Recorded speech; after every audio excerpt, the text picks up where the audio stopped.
Hola, ¿qué tal para todos los que visitan este video? El día de hoy vamos a hacer una breve introducción a lo que es la tabla periódica, su acomodo y la importancia de esta, ¿no? En su uso. Es la breve introducción para ir comprendiendo algunos conceptos generales y que esto los puedas aplicar a más adelante para entender otros temas. Son cuestiones básicas, ¿no?, que debemos de saber.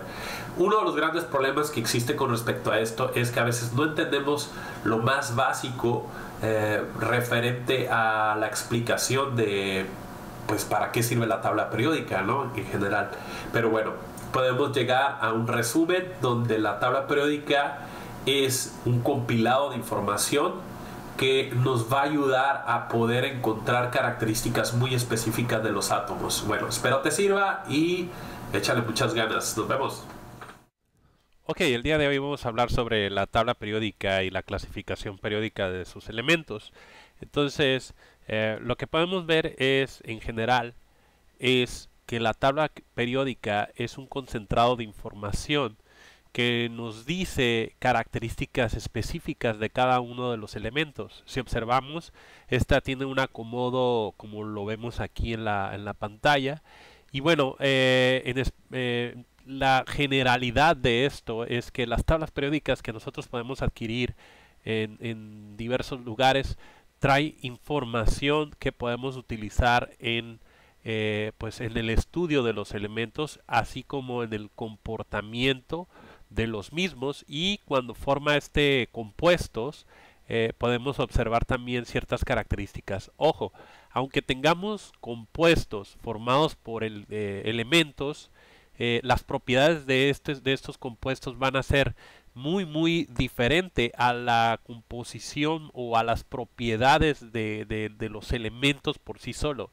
Es decir, tiene características muy diferentes. Por ejemplo, el hidrógeno tiene características propias muy diferentes a cuando este está unido, por ejemplo, a un oxígeno a través de una molécula conocida como el agua, ¿no? Entonces, las propiedades son totalmente diferentes de esta molécula o este compuesto a el elemento por sí solo. O sea, es totalmente diferente. Muy bien.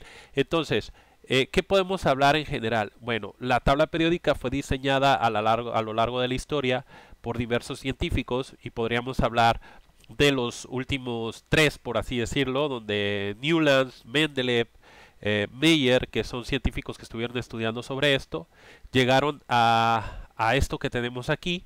Y bueno, el acomodo se da por diversas propiedades que tiene esta tabla periódica. Nosotros podemos observar que, por ejemplo, esta tabla está acomodada en familias o grupos que lo podemos ver. Aquí tenemos, por ejemplo, el grupo 1A, tenemos el grupo 2A, y de aquí esta se brinca para acá, ¿no? Se brinca a este espacio donde tenemos el grupo 3, 4, 5, 6, 7A. Si se fijan, tiene la letra A. Y toda esta parte que está aquí sería el grupo de los elementos que tienen como característica que son de el grupo B. Ahora, detalles importantes. La tabla periódica está dividida, digamos, en dos grandes grupos, lo que son los metales y los que son los no metales. Sin embargo, por aquí hay más o menos, por esta zona empieza una parte que son los famosos metaloides. Y bueno, digamos que eso es lo más visible en una tabla.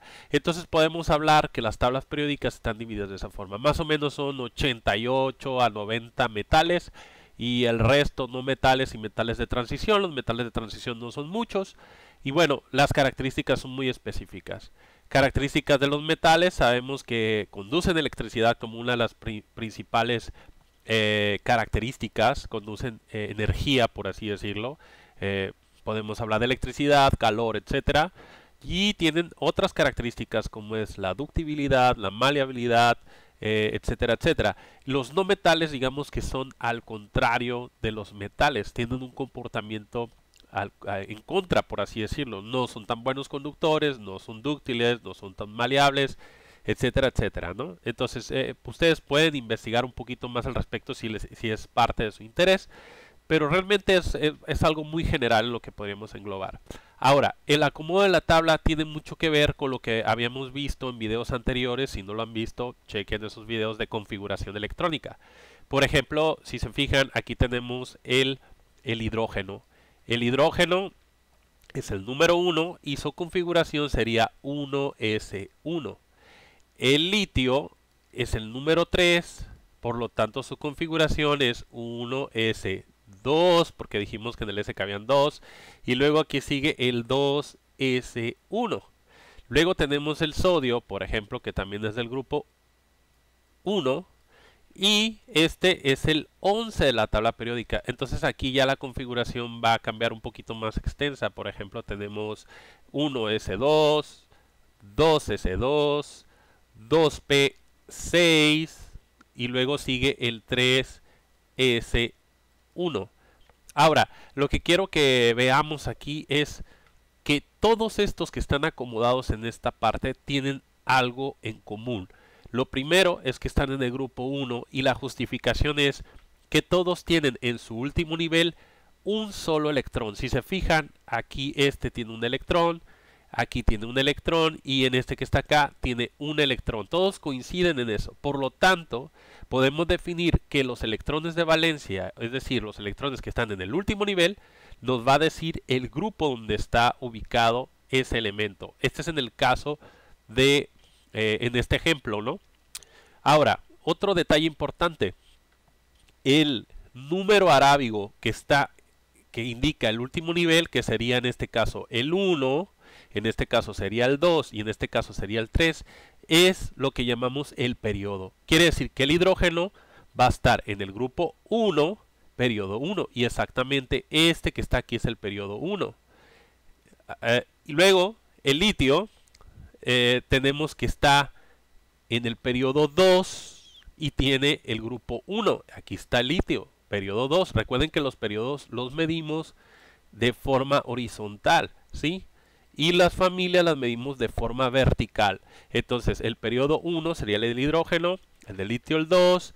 En el 3 tenemos al sodio. Ahora, ¿cómo lo puedo justificar? Aquí está, miren, tengo el nivel más grande, es el 3, por lo tanto el periodo es el 3 y está en el grupo 1 como podemos observar, ¿sí?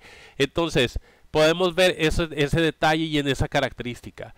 Si nos enfocamos, por ejemplo, a por ejemplo, el oxígeno tiene 8. ¿Por qué tiene 8? Porque es el número de oxidación. Entonces, configuración 1s2, 2s2, 2p4. Muy bien. 2 y 2, 4 y 4, 8. Tenemos 8. Entonces, en este caso, nosotros podemos definir que este que está aquí, el oxígeno, va a estar en el periodo 2 y la familia va a ser la cantidad de electrones de valencia que tienen el último nivel. El último nivel del oxígeno es el 2, pero yo tengo aquí 4 y estos dos que también están en el nivel 2 serían 6. Es decir, que este se encuentra en la familia 6, periodo 2. Y lo podemos ver, este es el periodo 1, este es el periodo 2 y el oxígeno está en el grupo 6. Entonces, los electrones de valencia que están en el último nivel me dicen el grupo donde está ubicado y el periodo va a ser el nivel energético más grande, que sería el número que acompaña a la letra, el más grande. Muy bien, ahora yo también puedo definir que este es del grupo A. ¿Cómo? La regla es que si termina en S o termina en P, a fuerzas, por regla, este tiene que ser del grupo A. Entonces, podemos ver que en este caso, todos los que están en el grupo 1 y 2 van a terminar en S. Van a terminar en S. Muy bien, entonces estos terminan en S. Todos los que están en esta parte van a terminar la configuración en P. Esta es la regla. Todo lo que termina en S o en P van a ser del grupo A.